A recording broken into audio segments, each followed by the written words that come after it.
né? Talvez você Isso. conheça. A gente vai liberando só para o pessoal ir entrando, que tem gente já na fila de espera. O Legal. pessoal está entrando. Bom dia, bom dia. Olá, bom dia a todos.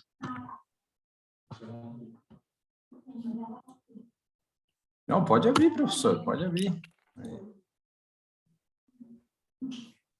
Olá, bom dia, bom dia. O pessoal está entrando, já estou vendo, está aumentando o número de participantes. Bom dia. Professor Ari, não estamos te vendo.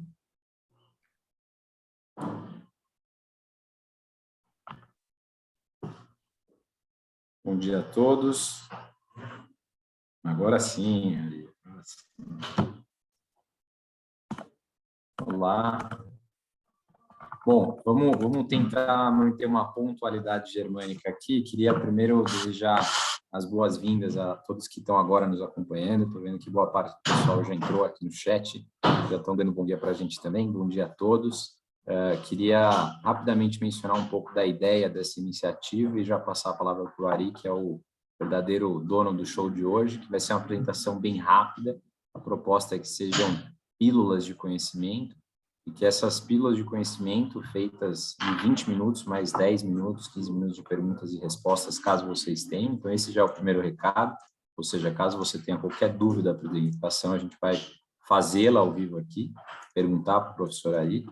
E, acima de tudo, essa iniciativa aqui, que faremos mensalmente até outubro, refere-se a um esquenta do nosso maior evento, que é o Dia da Engenharia Brasil-Alemanha, que já existe há 14 edições, ou seja, há 14 anos nós promovemos um dos maiores eventos do setor, onde diversos especialistas vão falar nesta edição a respeito de inovação e tecnologia aliado ao ESG.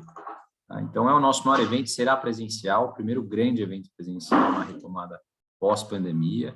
Algumas boas centenas de pessoas participarão, e vocês todos que estão inscritos e nos acompanhando agora receberão um link de inscrição por e-mail para poderem nos acompanhar. E, inclusive, depois do evento, a gente ainda tem entrega de um prêmio, e depois da entrega do prêmio, a gente ainda vai ter um coquetel para todos que estarão presentes. O professor Ari certamente vai estar lá, e ele é o responsável hoje pela primeira pílula de conhecimento que a gente vai trazer, e já como forma de esquenta desse evento. E hoje a gente vai falar sobre algumas lições aprendidas com projetos de implementação de indústria 4.0. Então, professor Ari, me arrisco a dizer que é uma das pessoas que eu conheço que mais entendem do assunto, como professor, como pesquisador, como talvez, não sei se a nomenclatura está certa aí, mas até consultor, e ele vem participando de uma série de projetos de implementação de indústria 4.0 pelo Instituto Maior de Tecnologia, e veio compartilhar quais foram as lições aprendidas, ou pelo menos as principais delas,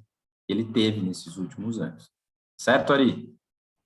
Correto. Obrigado pelas suas palavras aí, pelos elogios. A gente só carrega um piano. Alguém vai tocar esse piano.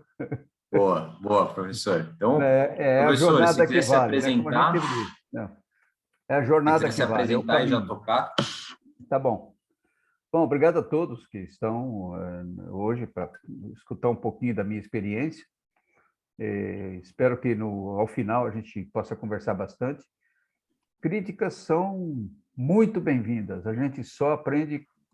Aí a primeira lição do 4.0, o erro é um mestre. Então, se você vai errar, erre logo e aprenda logo. Então, essa é uma lição que é a primeira lição que a gente tem que dizer aqui. Isso aconteceu nesse projeto que eu vou mostrar para vocês, já aconteceu diversas vezes. Eu sou professor e pesquisador, trabalho no Instituto de Mauá, sou corresponsável pelo curso de pós-graduação em Indústria 4.0, com o conceito que ele nasceu, né?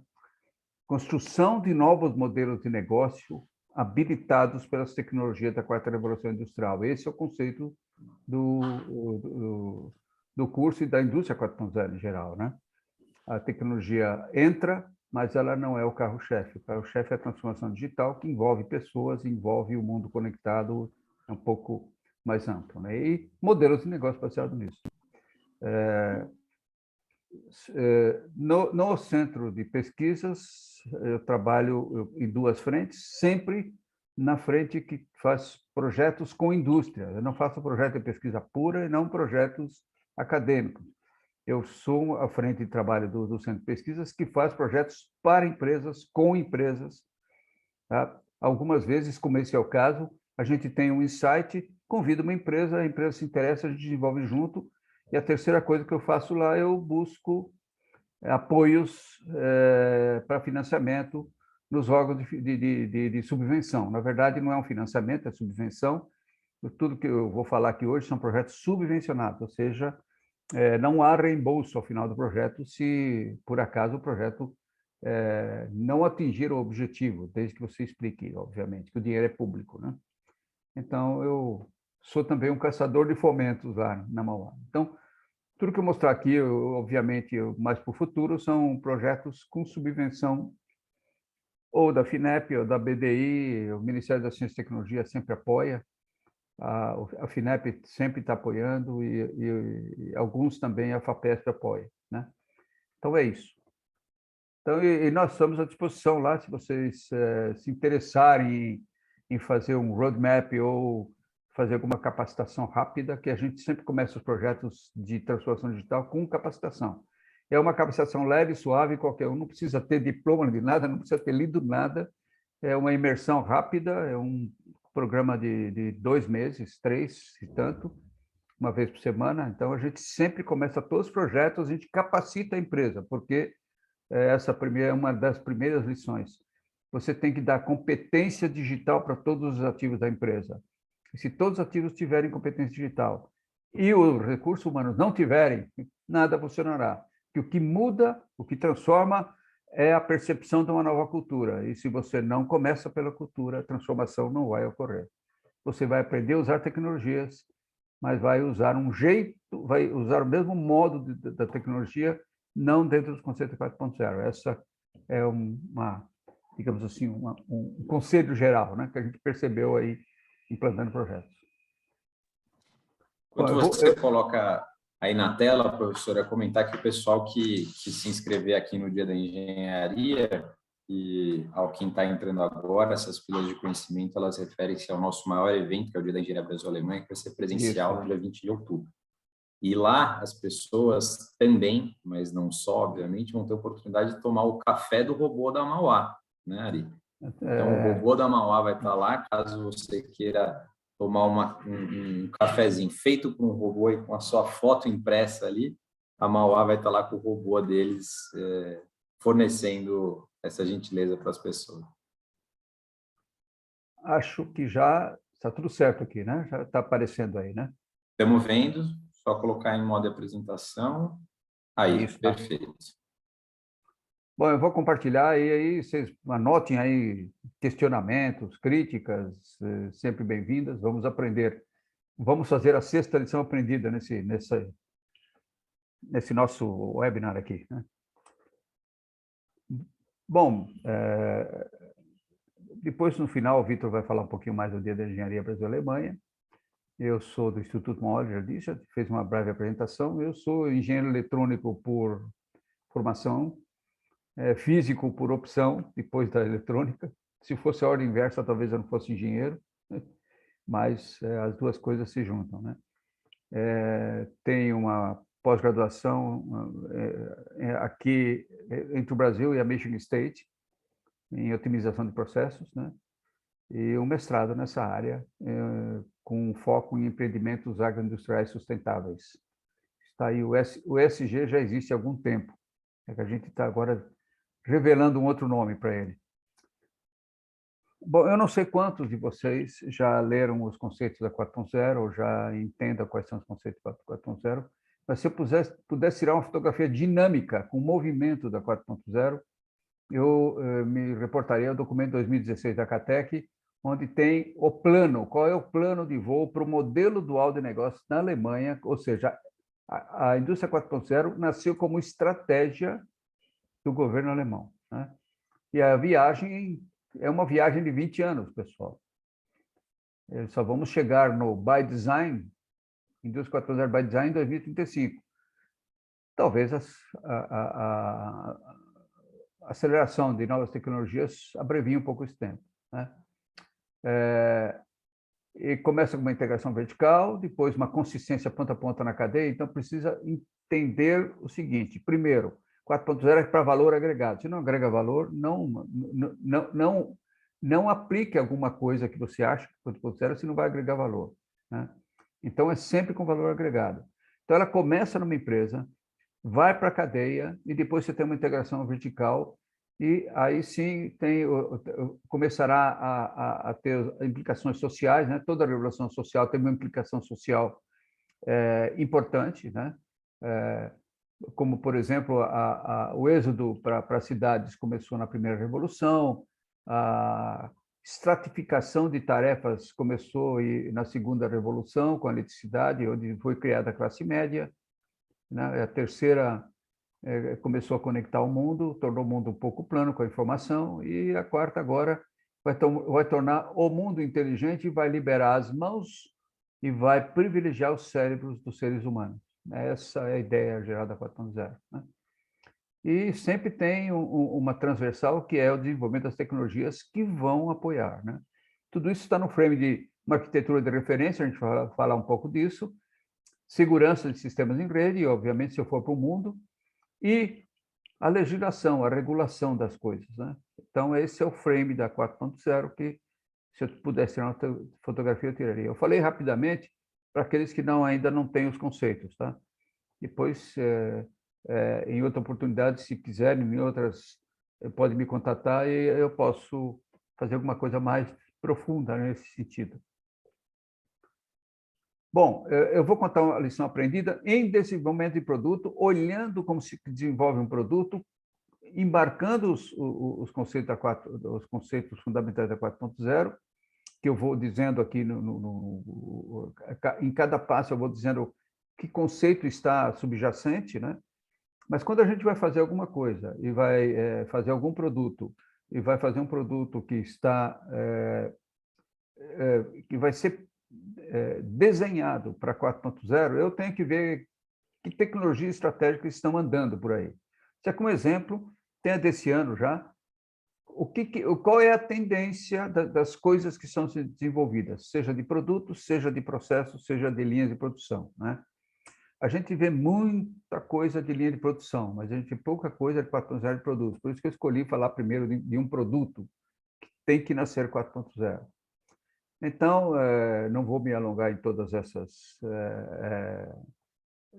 digamos, esses aspectos, né, de tecnologia estratégica, né? Mas, contando o projeto, vocês vão perceber que diversos desses aspectos foram embarcados, né? Se você vai fazer uma coisa inovadora, veja que é inovação, mas tem que tomar um cuidado. Então, eu estou falando de como se preparar, né? Porque a indústria 4.0 exige que a empresa se torne uma empresa ágil. E se você só se torna ágil para a transformação digital, se você ajustar a cultura e a tua organização, né? Então, a mudança não começa com tecnologia. A tecnologia é propulsora. Começa com a sua visão do próximo passo e o compartilhamento de uma visão comum no futuro para a cultura da empresa. E se eu vou dar uma olhada, o que está acontecendo em tecnologia? Como este projeto baseado em internet das coisas e em cadeia de suprimentos, né, logística, a gente dá uma olhada ao que está acontecendo, para não cair no erro de comprar uma coisa que a gente chama de hype, a excitação, uma coisa que apareceu, mas que não está madura, que não vai funcionar, que ainda está se ajeitando, né? Se a gente olhar no passado, quando é que a Gartner, esse gráfico vem da Gartner, sugiro que vocês entrem na Gartner, vale a pena, tem muita informação bacana lá. Quando a gente olhou o 5G há algum tempo atrás, o 5G estava numa perspectiva de 10 anos, depois passou para 5 e de repente está aqui, né? Então, isso muda, é dinâmico, né? Algumas descobertas, algumas implementações fazem com que as tecnologias se acelerem. Então, se vocês forem usar alguma coisa para um projeto novo, usem o lado direito depois da passagem da desilusão, porque a descoberta passa pela viabilidade técnica, viabilidade econômica e a viabilidade de negócios, né? E você veja que o gêmeo digital, que todo mundo fala, ainda está chegando na passagem da desilusão. Ou seja, ele tem, vamos dizer assim, tem instâncias de gêmeo digital já disponíveis, mas ele, como ele foi concebido na 4.0, que é uma inteligência preditiva e autônoma, ele ainda vai demorar um pouquinho, né? Segundo a Gartner, de 2 a 6 anos ele estará maduro. Então, use o tamanho do gêmeo digital que sirva para isso, não aquilo que contam que o gêmeo digital é, né? E a outra coisa é como é que vai funcionar a cadeia de suprimentos para quem tem um produto que vai para o mercado ou para quem quer estabelecer uma posição. Quais são as tecnologias que estão aí para apoiar isso? De novo, não comprem o hype, comprem a maturidade, né? Então, essa é a primeira coisa. Quando a gente vai desenvolver um produto, a gente tem que fazer essa visão. Então, essa é a busca. Isso está dentro do que a gente vai ver daqui a pouco, de o nível tecnológico 1, que é você conhecer os princípios básicos das coisas que você vai colocar em seu produto, né? E saber que tecnologia você vai poder usar para que aqueles princípios básicos sejam reproduzidos no seu produto. A segunda coisa é que, você conhecendo isso, como eu desenvolvo um produto de uma maneira sólida.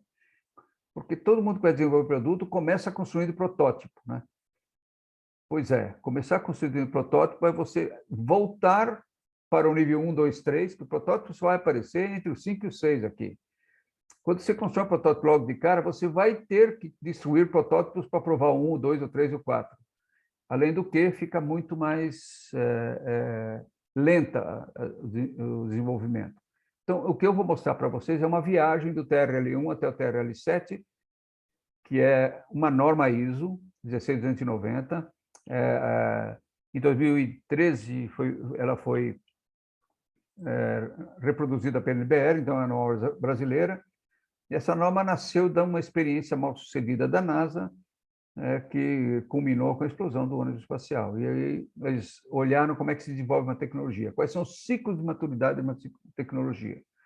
A partir daí, as falhas diminuíram drasticamente.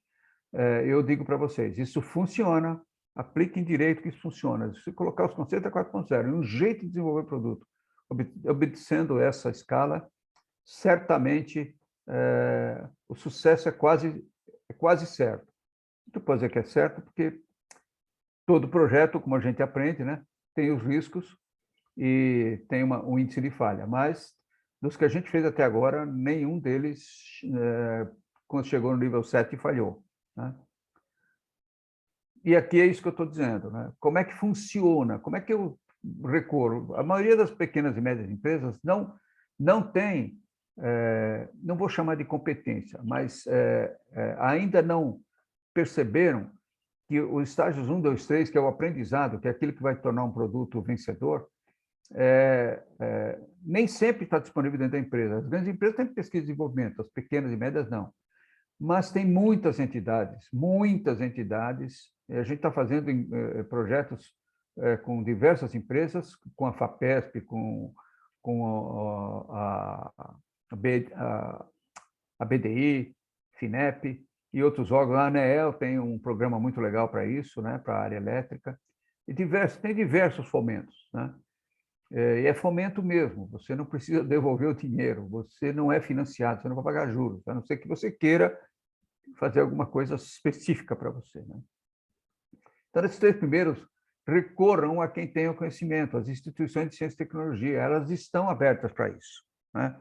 Todas as que eu conheço estão abertas para isso, né?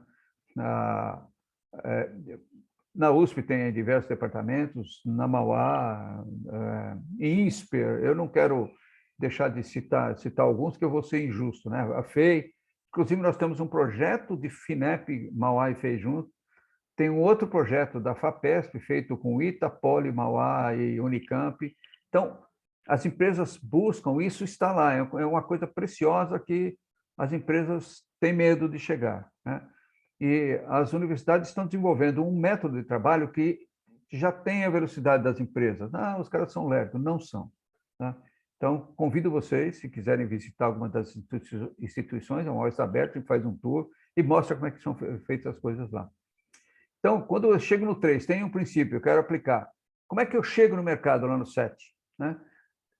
esta parte, o governo está trabalhando muito. O governo vai desde o 1, na verdade, até o 7. Ele só não vai no 8, no 9, porque aí tem que ser financiado, né? Uma parte é a Embrapi, uma parte é o BNDES. Então, mas até o 7 é possível ter fomento, né?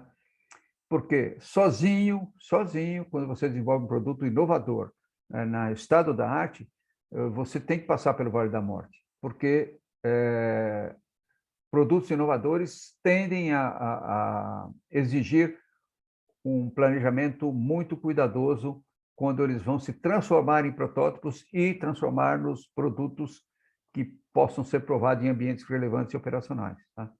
Então, esse gráfico mostra aí a viagem do TRL1 até TRL9, passando pelo desfiladeiro da desilusão. Note que essa curva é característica de qualquer empreendimento humano, né? Na psicologia, tem uma coisa que chama estado de negação, quando você não acredita em alguma coisa, como já aconteceu com o aquecimento global, né?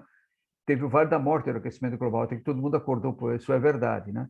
Então, esse tipo de curva é inerente à civilização humana, né? Todos os empreendimentos humanos passam por isso. Vou dar um exemplo rápido aqui. Não é esse o produto. E é uma coisa que nós aprendemos, e aí, além de você, né, para se preparar para fazer um produto novo, ir lá e buscar o que está, o que você quer fazer, a outra coisa, a maior parte da gente, ou quase todos aqui, não sei se estão todos, mas a maior parte aqui é engenheiro, né?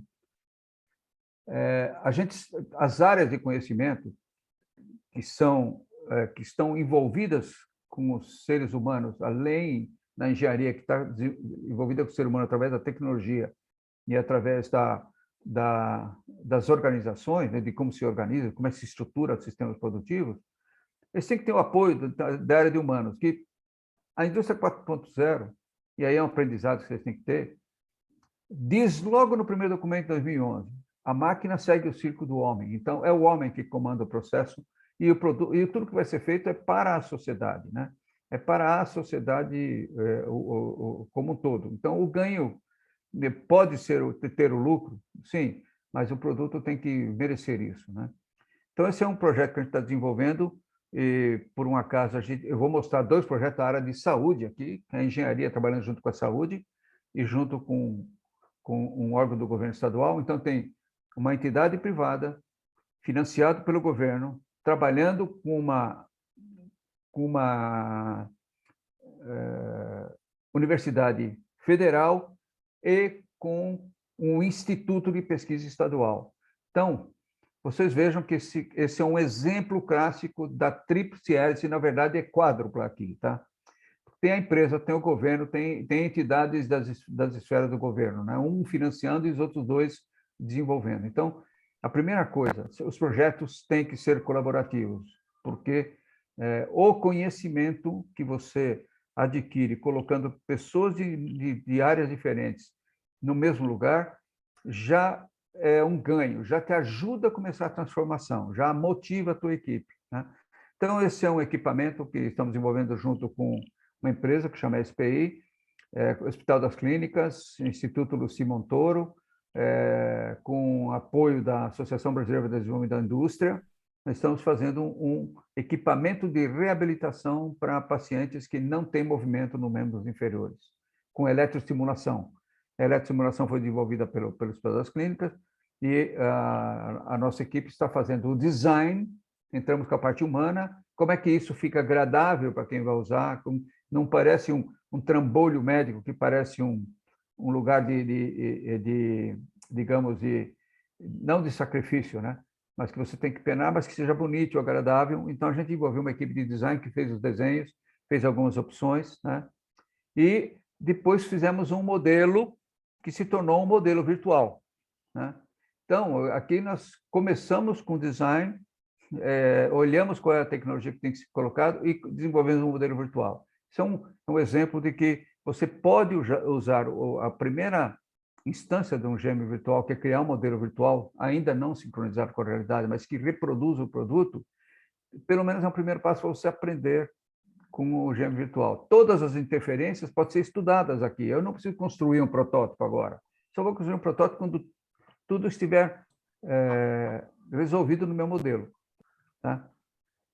Professor, Diga. a gente tem aqui 4 perguntas já, eu vou fazê-las no final, mas só queria te salientar aqui que a gente tem mais 5 minutinhos, aí a gente parte para Eu já falei 25 minutos? Já Nossa, eu foram estou muito prolixo. 22. Não, agora eu vou fazer a viagem nos TRLs. O importante foi agora. Então vai, vamos lá. Podemos ter uma arquitetura de referência? Nós testamos essa arquitetura no projeto, né? Eu vou mostrar aqui para vocês rapidamente e depois vou passear em um projeto e dizer o que tem de 4.0 em cada lugar, tá? Talvez eu precise de mais 5 minutos. A primeira coisa, a gente tem que fazer a viagem do produto, desde que ele é um modelo no desenvolvimento, até que eu simule o uso e a manutenção. Então, ele passa a ser esse modelo fica completo. No momento que esse modelo vai para a realidade, ele passa a ser instâncias desse modelo. E aí eu tenho uma instância do modelo na produção que precisa de algumas características, tem uma instância do produto na distribuição, outra característica, tem instância no uso e na manutenção e tem instância no descarte, para falar de ESG, né? Então, essa viagem tem que ser muito bem planejada para um produto. Se ele vai ser 4.0, ele tem que sair para o mundo conectado, ele tem que conversar com a cadeia, conversar com o usuário e conversar com o fabricante, porque ele tem que evoluir. Então, esse produto vai, conversa com dispositivos em campo, conversa com algumas estações onde ele passa, ele está no mundo conectado. Isso é importante. Eu tenho que fazer produtos que conversem, inteligentes, eu tenho que colocar dispositivos 4.0, que sejam capazes de responder e conversar entre si. Aqui está a internet das coisas, né? Eu tenho de ensinar o meu produto a conversar com o ativo que o produz e conversar com a cadeia que o produz. Portanto, se eu colocar alguns sensores aqui, ele já tem que conversar e dizer como é que ele se portou na produção aqui, né? Então, está aqui, então, as 3 instâncias: como eu desenvolvo, como eu conecto e como eu produzo, né? Então, eu vou mostrar para vocês o desenvolvimento de um produto, depois no final vocês vão ver qual que é, mas o desafio foi: precisamos de um produto, de uma embalagem para a cadeia fria de sistema de saúde. Para quê? Para transporte de produtos de origem humana, que devem ser mantidos em temperatura controlada, ou insumos que devem ser mantidos, insumos caros que devem ser mantidos em temperatura controlada. Exemplos disso são órgãos para transplante, inclusive óleos, né, córneas, vacinas e qualquer outro produto de origem humana, né? Porções, basicamente órgãos como fígado, rins, pâncreas, parte de pulmão, ossos e outros, né? Então, portanto, a função crítica que me foi dada foi a temperatura. Eu tenho que entender de termodinâmica, de como a temperatura se propaga, para fazer um invólucro que preserve a temperatura de uma maneira eficiente, seja redundante e não tenha falhas. E se comunique o tempo todo com quem for buscar o insumo ou o órgão e com quem vai receber, e o tempo todo ele fica sabendo, porque no caso de órgãos e outros produtos também, há um tempo em que o órgão pode ficar, o que é chamado de isquemia fria. Cada órgão tem a sua isquemia fria, né? Pode variar de 4 horas a 24 horas. E eu tenho que saber isso, como é que se comportou. Então, estão 2 equações básicas. Esse é o princípio, é o TRL1. Isso as ICTs sabem fazer, né? Como é que é a condução de calor e como é que é a convecção, que são os 2 fenômenos que vão acontecer para que a temperatura se mantenha. Como é que eu transporto isso eu vou fazer arranjos com diversos materiais, como é que eu construo um modelo de resistência térmica? Então, no momento que eu entendo e construir esse modelo, eu resolvi, eu sei o princípio físico e eu posso ir para o TRL2. Que tecnologias eu posso usar para fazer isso? É o TRL2. Qual é a ideia de usar uma tecnologia? Eu estou mostrando apenas uma, porque esse produto tem uma tecnologia híbrida. Ele tem 2 maneiras, 2 sistemas de refrigeração, um assiste o outro, né? Mas vou falar de um deles, que é placa de Peltier, né? Como é que ela se comporta? Como é que eu consigo estabilizar? Que potência eu preciso? Como é que Essa é como é que eu trago o princípio e embarco na tecnologia. Até agora eu não construí protótipo nenhum, tá? Eu fiz modelos matemáticos, tá? Não pus a mão na massa ainda. Agora, tá bom, como é que eu tenho que construir isso? Alguém aí consegue responder o que é isso aqui? Responderam aí, João, Vitor? Por enquanto, ainda ninguém comentou. Tá. Bom, isso aqui é um QFD, a Casa da Qualidade. E aí está a lição grande que a gente aprendeu. Na hora que eu vou, daqui do lado esquerdo, olhar para meus usuários, seja um cliente institucional, um cliente que conhece, que é informado em tecnologia, um que não é informado, organizações e profissionais, o que eles esperam desse produto? Eles vão dizer para você, eu quero que ele seja leve, eu quero que ele seja macio, eu quero que ele, quando caia, não quebre. Essas são as palavras que eles vão dizer. A gente categoriza isso aqui e não esqueça, aí que é importante, começar a pôr 4.0 na cabeça. Coloque os conceitos da 4.0. Ele tem que ser monitorável à distância, tem que conversar, então ele tem que ter um sistema de comunicação. Ele tem que ser redundante, ele tem que ter sensoriamento que aprendam como ele funciona para que ele previna erros. Então, todos os conceitos de 4.0 têm que estar aqui também. Né? Customizável, como é que eu customizo esse produto? Você faz um brainstorm, todo brainstorm, mesmo com pessoas leigas, chega a um resultado. Não precisa ser expert. Você precisa depois conhecer um pouquinho para transformar isso daqui em características que eu consiga medir. Né? Então, nessa horizontal aqui estão as características e aqui estão o cluster aqui no lado direito de 4.0. E aqui eu vejo qual a interferência um no outro e, dependendo do que cada um disse aqui, eu dou uma pontuação aqui para saber o que é importante para os usuários. Né? No momento que eu fiz isso, eu consigo colocar a intensidade que um item coloca no outro, e eu tenho uma média aqui. Então, aqui eu tenho uma qualidade planejada, que é como o cliente gostaria, e aqui tem uma qualidade projetada. E aqui eu tenho que dizer como é que eu faço isso, e aqui as tecnologias já entram a partir daqui. É fácil fazer com que existe, poderiam buscar uma nova. Né? Então, o detalhe é esse, olha, aquele canto superior direito. Então, aqui os requisitos da 4.0. Essas flechinhas são a direção de melhoria. Se eu aumentar, eu melhoro. Se eu diminuir, eu melhoro. Por que eu faço isso? Porque pode ser que aumentando uma, essa interferir na outra, eu tenho que arranjar uma solução de compromisso. Numa que vai para cima, tu vai para baixo para melhorar, né? E as que tem bolinha que tanto faz, né? Então, eu olho isso já com a 4.0. E aqui eu olho as características que eu pus lá, que os clientes mencionaram e gostariam, que tem a ver com 4.0. E coloco as pontuações lá. Né? Aí eu obtenho uma hierarquia de características e aí eu vou desenvolver o produto. Tá? Aí eu confirmo se a minha função crítica tem algum acompanhante ou não. Então, aqui nesse caso aqui, tinham 38 especificações, 6 delas eram críticas, a primeira sendo a temperatura, mas a comunicação, a integridade, a proteção do que está lá dentro em quedas, né? A violação eram outras também características. Aí, não fiz protótipo ainda. Aí eu vou fazer uma coisa que pouca gente usa. Vou fazer um design thinking. Como é que eu transformo isso? Olha, os clientes querem isso, eu descobri no QFD. Como é que eu transformo isso? Eu chamo as pessoas que vão, chamo os usuários, os fabricantes. Nesse caso aqui, veio a equipe de transplante do Einstein, do Sírio-Libanês, do Hospital do Rim, fabricantes de fluidos para refrigeração, fabricantes de materiais para construção de embalagens, ou o que seja, uma empresa de câmaras frigoríficas, que no fim foi a que obteve o fomento. A gente faz a ideação, faz um duplo diamante e prototipa. Esses são os 6 protótipos que saíram numa sessão de 5 horas de design thinking. Acreditem, você transforma as coisas da tua ideia, daquilo que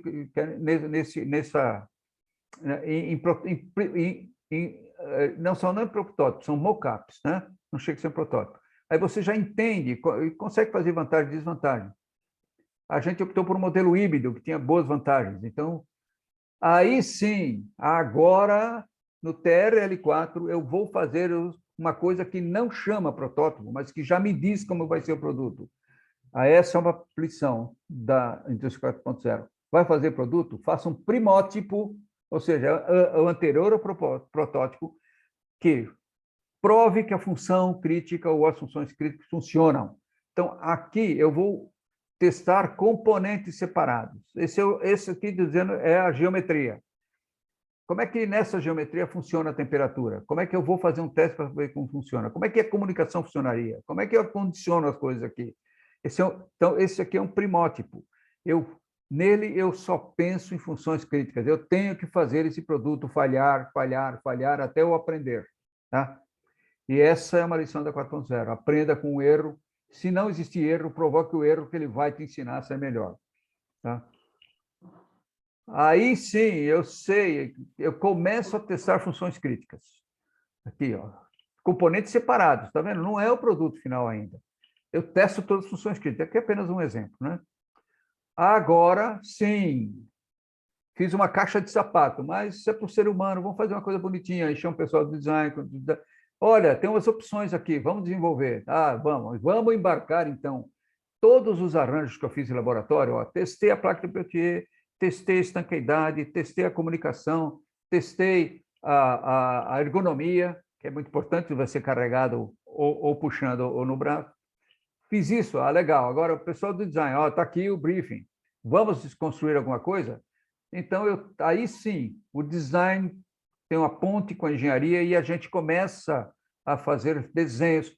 Ainda não fiz fisicamente, isso aqui é virtual. É uma nova instância do Gêmeo Digital. E aqui está o que a gente desenvolveu. A gente fez seis versões, estamos na sétima. A sétima parece que vai funcionar. A gente vai construir o TRL5 esse mês aqui, tá? Veja, eu não fiz nenhum protótipo até agora. Agora eu vou fazer um protótipo. Mas se eu vou fazer um protótipo, eu tenho que saber onde ele vai ser testado. Então, eu faço a jornada, como é que ele vai ser usado, como é que ele vai ser carregado. Então, esse é um BPMN, é o Business Process Model Notation, para eu saber como ele vai ser usado, como é que eu opero ele em cada instância e como é que as informações fluem dele para a nuvem, da nuvem para ele e para a equipe e tudo mais. Então, eu faço modelos logísticos de operação e de informação para eu, antes de fazer isso, fazer o protótipo. Aí, e tem o aprendizado. Eu vou ter que mandar o aprendizado de mandar isso para o mundo conectado. Isso é uma sugestão da CATEC, em 2013. Isso tudo vocês conhecem, estão em normas, está bem normalizado, mas o que é diferente na 4.0? Eu tenho que sair com um produto que converse e ele tem que se conectar com o mundo. Tá? Esse é o nosso passo próximo. Né? A gente já ensinou ele a falar, nós vamos testar o sistema de comunicação dele. Tá? A partir daí, para acertar o sistema de comunicação, eu tenho que fazê-lo falar com uma plataforma. Aqui está um exemplo da AWS, mas como bem fui lembrado ontem, pode ser o MindSphere, né, da Siemens, por exemplo, né, que pode monitorar todo o ciclo, né, o PLM.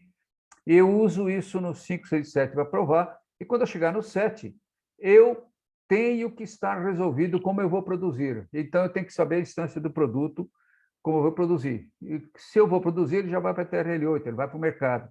Como é que eu pego as instâncias do produto, desenvolvo os componentes da minha linha de produção que vão fazer aquilo funcionar direito? Então, eu vou, em paralelo, desenhando a linha de produção a partir do TRL5 e vou revisando a linha de produção também. E, finalmente, eu faço um esquema de saber como é que os meus sensores estão aprendendo as coisas. Esse é como que funciona um componente 4.0, né, segundo a GMA 721, e a gente aprende como é que ele se integra e conversa com os outros sistemas. Esse é o esquema, né? Esse é o esquema, e aí eu posso fazer a minha rede aqui, que tem uma rede de IoT paralelo com uma rede física, ou seja, o aprendizado e o virtual e o físico estão andando juntos aí. Tá? Bom, pessoal, é isso que eu tinha que dizer, foi meio rápido. Boa, professor. Mas só para terminar, se vai desenvolver produtos, esquece os documentos, se desenvolve em modelos, desde o começo. Modelos te dão o caminho, documentos serão usados para apoiar o modelo. Né? Se eu vou ter que fazer transformação digital, tem mais gente conversando com a gente no mundo. O que era organizações e humanos conversando, as coisas estão conversando com organizações e humanos. Aprenda a falar a linguagem delas. com IoT, né? E eu quero agradecer aqui a São Rafael, que é a empresa que foi subvencionada, o Instituto Mauá, que apoiou esse projeto, está apoiando, a Unifesp, através da Escola de Engenharia Paulista de Enfermagem, que foi o demandador, que soltou o desafio, e o Itaú, que é um especialista, e o Centro de Tecnologia de Embalagem, que é especialista nisso, que está testando, e principalmente a FINEP, né, através desse convênio, que é a patrocinadora desse projeto aqui. Só para finalizar, a ideia nasceu, o desenvolvimento do TRL1 e 2 foi feito por 2 grupos de TCC, de trabalho de conclusão de curso, e depois, então, passou para a indústria para ela começar a fazer. Bom, pessoal, obrigado. Foi meio rápido aí, mas acho que deu para a gente fazer a viagem aí. Pronto, estou à disposição. Excelente, aí. professor. Obrigado. Demorei um pouquinho mais, mas vale a pena. Valeu. A gente tem 5 perguntas aqui no chat, 2 delas eu mesmo vou responder, que são perguntas mais operacionais. Uma é se o PowerPoint será disponibilizado. Acho que a gente pode mandar para o pessoal, né, Ari? Pode, eu só não posso, eu vou tirar algumas coisas que esse é um projeto que poderá ser alvo de propriedade intelectual para o sistema híbrido de refrigeração, mas o aprendizado eu coloco todo lá, tá? Eu pedi permissão para todas essas entidades para poder fazer isso aqui, né? Tá? Claro. E a segunda aqui também, o pessoal perguntando se a gravação vai ser disponibilizada. Vai, tá, Ricardo? Eu estou vendo que você perguntou aqui para a gente se a gravação vai ser disponibilizada. Então, se você em algum momento se inscreveu, e certamente o fez, senão não estaria aqui, e você vai receber ela por e-mail, caso você queira compartilhar com alguém ou pegar algum pedaço que você eventualmente perdeu. O que a gente pede é que façam a referência, e a referência principal, que é um projeto financiado pelo governo, FINEP, e aquela referência é legalmente obrigatória. Claro. Não se pode divulgar uma parte disso sem que se diga ao órgão que subvencionou. Isso é uma exigência legal, né? Tá? Claro, muito bem colocado, Ari. Deixa eu fazer a pergunta da Giselda Silva aqui, professor. Ela diz o seguinte: qual o principal fator ou fatores nos quais as empresas multinacionais ou consultorias demandam para contratar profissionais da indústria 4.0 para trabalhar nas mesmas e não conseguem esses profissionais no mercado brasileiro? Anualmente, as empresas divulgam as oportunidades de trabalho da indústria 4.0. Basicamente, o que ela quer saber é a respeito da mão de obra da indústria 4.0, Ari. Como que você vê essa escassez? Eu vou responder com a minha na área acadêmica. Quando começou, em 2016, a gente fez o primeiro demonstrador de 4.0 no Brasil. Nós precisamos colocar isso. Então, a Mauá começou a introduzir disciplinas. No último ano, ela introduziu os conceitos da 4.0 numa disciplina chamada Gerenciamento de Sistemas Produtivos Inteligentes, onde os conceitos são ensinados. Isso está migrando para chegar até o 2º ou 3º ano. Então, cada ano a gente desce um, né? Deve estar no 3º ano agora, né? Começou no 5º, 6º, né? De noite a sexta, desceu. Segundo, aí é uma surpresa desagradável.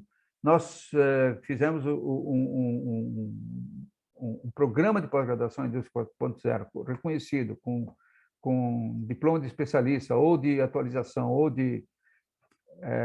que tem 3 módulos, né? Se você faz o primeiro módulo é atualização, o segundo módulo e o terceiro é especialista, você recebe um diploma do MEC, né? A procura é baixa. As empresas não fomentam, e a procura é muito mais feita por profissionais que têm que arcar com o ensino, né? E ainda depois tem que exercer suas funções. Então, as empresas não acordaram para isso aqui, as empresas estão dormindo.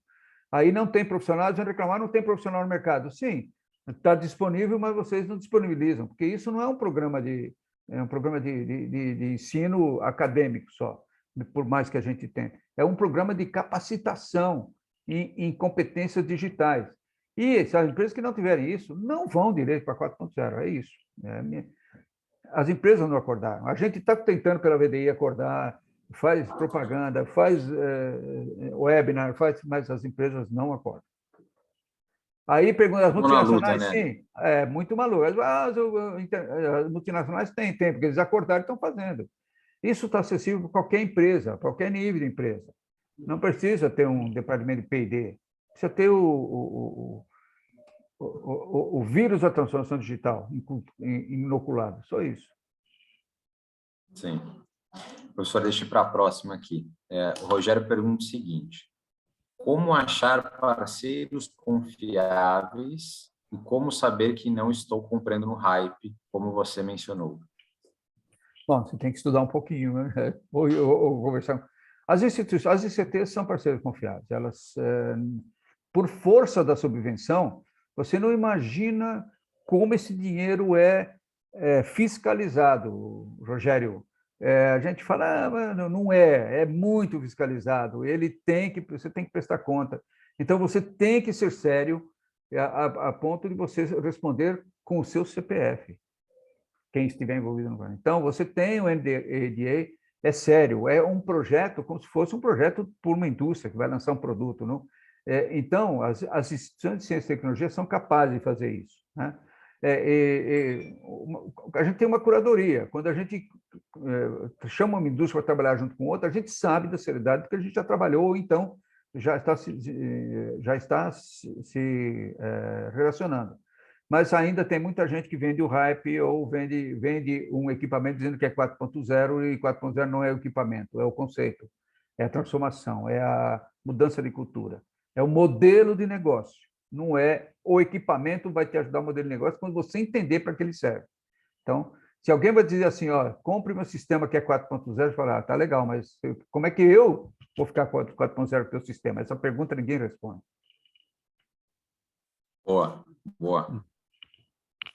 Mais uma, Gabriela, professor. O que exatamente o engenheiro de desenvolvimento que é cobrado para desenvolver produtos 4.0 deve focar? Bom, tem um aprendizado do que é o conceito de 4.0. Isso eu já falei, não vou repetir. No mais, todas as metodologias funcionam desde que você... O QFD, quanto tempo existe o QFD? O QFD deve ser um velhinho de uns 60 anos, 50. Mas ele é 4.0, por quê? Eu coloquei lá os conceitos de 4.0. O FEMEA, vocês conhecem. Se você colocar... Nós estamos fazendo o FEMEA para esse... E estão fazendo um FEMEA para as funções críticas 4.0.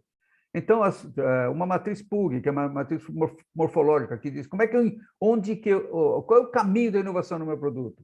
É uma matriz PUG que também tem décadas, mas só que se você olhar ela, como ela pode ter ajudado no 4.0, funciona. Então, tem um livro da Beppo muito interessante, Desenvolvimento de Produtos. Você lê aquele livro com aquelas metodologias, de pegar o conceito 4.0 e misturar com o TRL, colocar no liquidificador, você fará um produto 4.0. Então, use o TRL, entenda os conceitos da 4.0 e use os desenvolvimentos tradicionais. Eles não devem ser descartados. A maior ferramenta, né, que é citada a diversas, a CATEC, né, é aquela árvore de falhas, né, como você aprende com erro. Vou para a última aqui, professor. Pelo menos por enquanto é a última. Nos projetos de implementação de indústria 4.0, quais foram as maiores dificuldades das empresas pequenas e médias com recursos limitados? Na verdade, foi buscar o... Não que as grandes tenham ilimitados também. Né? Não, então, veja, isso é uma coisa que o presidente da VDI está fazendo. Você tem que, é o que a gente está fazendo aqui, tomar uma pílula. Como é que eu faço? Como é que eu vou na tua empresa, né, qualquer empresa, e olho qual é o teu gargalo e falo, vou colocar uma coisinha pequena de 4.0 aqui. Se você ganhar dinheiro, você compra a próxima, tá legal? Então, é esse o caminho. Então, alguém que tem o olhar crítico e diga, aqui você consegue colocar uma tecnologia. Como é que eu adquiro dados? Esse é o primeiro problema. Eu não sei. Está todo mundo escrevendo no papel. Como é que eu adquiro dados? Os sistemas de aquisição de dados agora estão extremamente baratos. Tem empresa que faz, já está no teu celular. Não é caro. O pessoal acha que eu tenho que fazer uma fábrica nova para ser 4.0. Não. Você tem que ensinar as coisas a falarem com você, a te darem os dados que você precisa. Que dados? Aqueles que você precisa. Tem gente que vai lá e pega dado de tudo, não adianta nada. Se não for contextualizado, o contexto é que manda na 4.0. O contexto vai me dar dinheiro? Então eu vou fazer. O contexto não vai me dar dinheiro? Não faço. Eu não vou pôr um robô porque é bonito que tem um robô. Vou pôr um manipulador pneumático que vai dar a mesma coisa.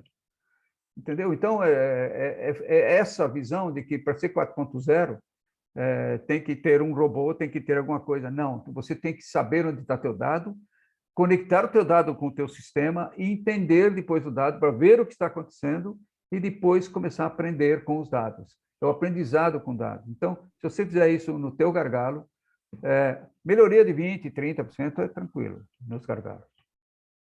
Tem que ser assim. É cirúrgico. Resposta fantástica, professor. Parabéns. E outra coisa, ele é motivacional. Você muda a cultura com isso. Porque quem estiver envolvido fez um case de sucesso. Putz, eu consegui crescer, fiz a coisa ficar melhor.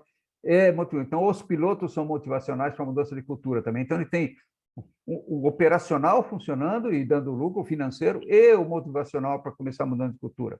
Então, eu vou mudar a cultura para implantar 4.0? Não, esse é um jogo yin e yang. Você vai e vem com um e com o outro. Isso vai criando sinergia até que tenha uma massa crítica para a empresa inteira. Mas você tem que começar com a pílula, tem que motivar, é isso. Vamos vender a pílula agora, não vamos vender todo o arsenal, a pílula vale. É isso. E falando em pílula, agora a gente encerra a parte de perguntas desse pequeno e rápido evento. Queria relembrá-los, por fim, que no dia 20/10, 20 de outubro, à tarde, a gente tem o Dia da Engenharia Brasil-Alemanha, que é o nosso maior evento, um dos maiores eventos do setor, já está na sua 14ª edição, ou seja, acontece há 14 anos, e esse ano presencial retomaremos com o tema Inovação e Tecnologia aliada ao ESG. Teremos diversos especialistas, palestrantes internacionais, um espaço de eventos super bacana. Teremos um coquetel depois, ao prêmio que vocês descobrirão ao vivo quem exatamente vai ganhar como engenheiro ou engenheira do ano. E conto com a presença de todos, é um evento gratuito e que vocês que acompanham a VDI serão muito bem-vindos, dia 20/10 à tarde. A gente tem feito essa série para divulgar o Dia da Engenharia Brasil-Alemanha através de conteúdo que agrega valor, e hoje a gente teve algumas dicas e lições aprendidas de implementação de projetos de indústria 4.0. Tentamos fazer da maneira mais rápida e pragmática possível. Estouramos um pouquinho no tempo, peço desculpas, mas as próximas edições a gente vai ser ainda mais germânico com o horário, tá bom? Professor, preciso te agradecer.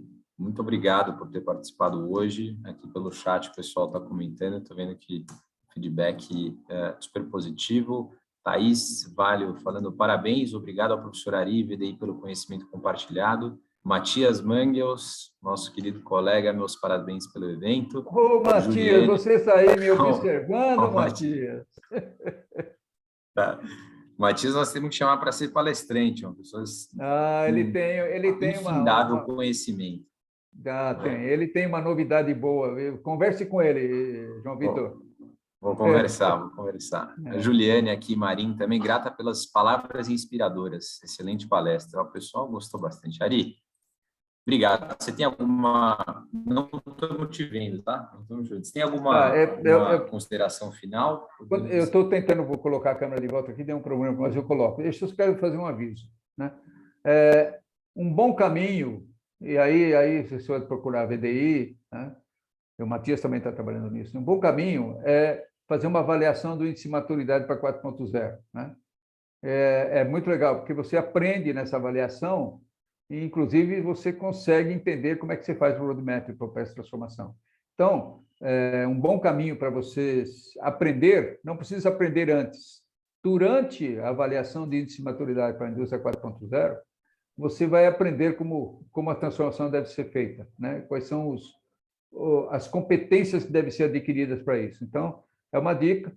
A VDI tem uma parceria com a Aachen,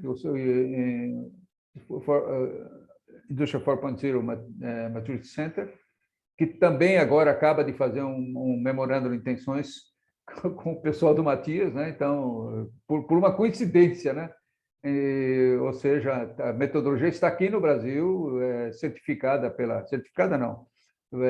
validada, né, por Maturity Center. Eu acho que vale a pena, porque as empresas que fazem isso aprendem a ficar mais rápidas na transformação digital, né? Essa é a minha dica aqui.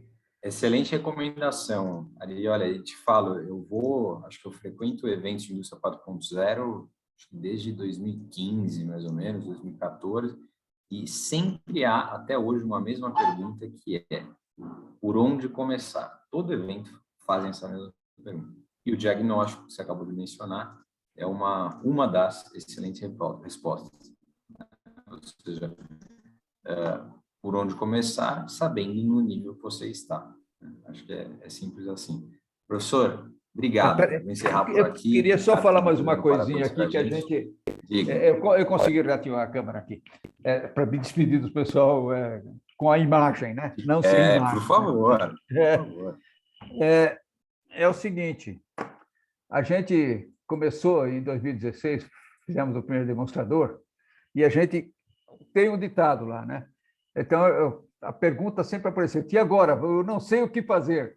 A gente falava, não, então a hora é agora. Se você não sabe, vai sair diferente. Se você já sabe, você só vai repetir. Então, se você não sabe o que fazer, a hora é agora. Você vai fazer diferente. Boa. Encerrou bem. Ari, obrigado. Pessoal, obrigado pela presença. Se você está aqui inscrito, você vai receber no seu e-mail tanto a apresentação quanto o link de inscrição para o Dia da Engenharia Brasil-Alemanha e a gravação também, tá bom? Obrigado pela apresentação. Nos vemos no próximo, que falaremos com um grande especialista a respeito de metaverso na prática, que a gente realmente precisa saber e usufruir dessa nova tecnologia que vem se falando tanto, tá bom? Um abraço, vejo todos vocês no próximo episódio e também presencialmente no Dia da Engenharia Brasil-Alemanha. Obrigado a todos. Bom restante de semana a todos. Obrigado aí pela presença. Tchau.